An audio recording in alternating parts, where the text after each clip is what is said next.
Hello and welcome to my channel, or welcome back to my channel. My name is Jay and this is a web of classic tales. If you're enjoying the videos, please like, subscribe, and share. If you want notifications every single time a new video is uploaded, please click on the little bell icon. Today we will continue reading H.G. Wells' The War of the Worlds.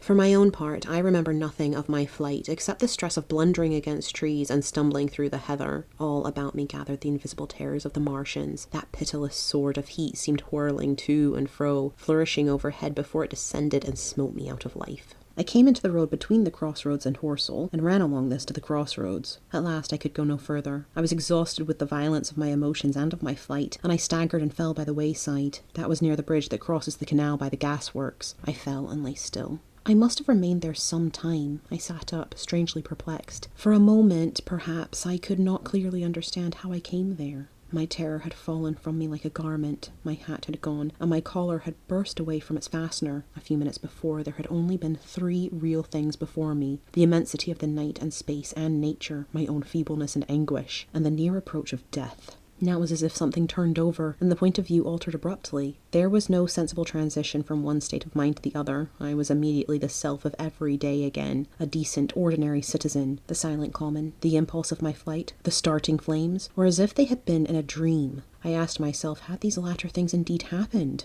I could not credit it. I rose and walked unsteadily up the steep incline of the bridge. My mind was blank wonder. My muscles and nerves seemed drained of their strength. I dare say I staggered drunkenly. A head rose over the arch, and the figure of a workman carrying a basket appeared. Beside him ran a little boy. He passed me, wishing me good night. I was minded to speak to him, but did not. I answered his greeting with a meaningless mumble and went on over the bridge. Over the Maybury Arch, a train, a billowing tumult of white, firelit smoke, and a long caterpillar of lighted windows went flying south. Clatter, clatter, clap, rap, and it had gone. A dim group of people talked in the gate of one of the houses in the pretty little row of gables that was called Oriental Terrace. It was all so real and so familiar. And that behind me, it was frantic, fantastic. Such things, I told myself, could not be. Perhaps I am a man of exceptional moods. I do not know how far my experience is common. At times I suffer from the strangest sense of detachment from myself and the world about me. I seem to watch it all from the outside, from somewhere inconceivably remote, out of time, out of space, out of the stress and tragedy of it all. This feeling was very strong upon me that night. Here was another side to my dream, but the trouble was the blank incongruity of the serenity and the swift death flying yonder, not 2 miles away. There was a noise of business from the gasworks,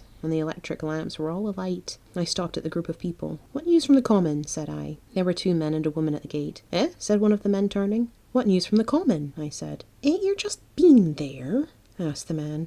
"People seem fair silly about the common," said the woman over the gate. "What's it all about?" "Haven't you heard of the men from Mars?" said I. "The creatures from Mars?" "Quite enough," said the woman over the gate. "Thanks." And all 3 of them laughed. I felt foolish and angry. I tried and found I could not tell them what I had seen. They laughed again at my broken sentences. "You'll hear more yet," I said, and went on to my home. I startled my wife at the doorway, so haggard was I. I went into the dining room, sat down, drank some wine, and so soon as I could collect myself sufficiently, I told her the things I had seen. The dinner, which was a cold one, had already been served. I remained neglected on the table while I told my story. "There is one thing," I said, to allay the fears I had aroused. "They are the most sluggish things I ever saw crawl. They may keep the pit and kill people who come near them, but they cannot get out of it. But the horror of them—" "Don't, dear," said my wife, knitting her brow and putting her hand on mine. "Poor Ogilvy," I said. "To think he may be lying dead there." My wife, at least, did not find my experience incredible. When I saw how deadly white her face was, I ceased abruptly. "They may come here," she said again and again. I pressed her to take wine and tried to reassure her.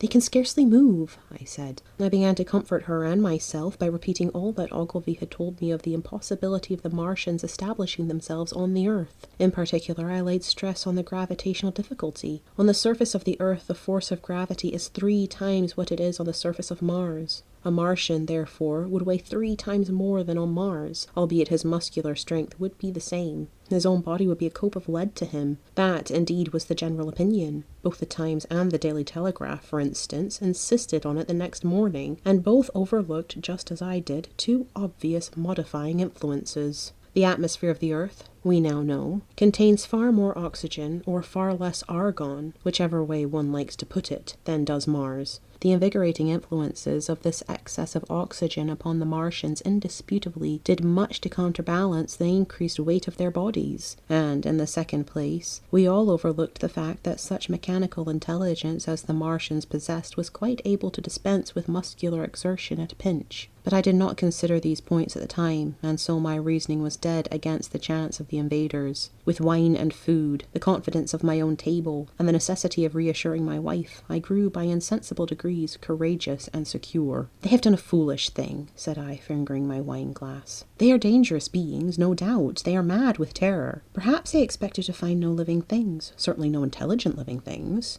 A shell in the pit," said I, "if the worst comes to the worst, will kill them all." The intense excitement of the events had no doubt left my perceptive powers in a state of erethism. I remember that dinner table with extraordinary vividness even now, my dear wife's sweet, anxious face peering at me from under the pink lampshade, the white cloth with its silver and glass table furniture, for in those days even philosophical writers had many little luxuries. The crimson-purple wine in my glass are photographically distinct. At the end of it I sat, tempering nuts with a cigarette, regretting Ogilvy's rashness, and denouncing the short-sighted timidity of the Martians. So some respectable dodo on the Mauritius might have lorded it in his nest, and discussed the arrival of that ship full of pitiless sailors in want of animal food. "We will peck them to death tomorrow, my dear." I did not know it, but that was the last civilized dinner I was to eat for very many strange and terrible days. Thank you for listening. This has been H.G. Wells, The War of the Worlds, Book 1, Chapter 7. I've been Jay. This has been a Web of Classic Tales. Don't forget to like, subscribe, and share. Click the bell icon for notifications. I hope you're having a fantastic day. Have a nice life, and I'll see you next time.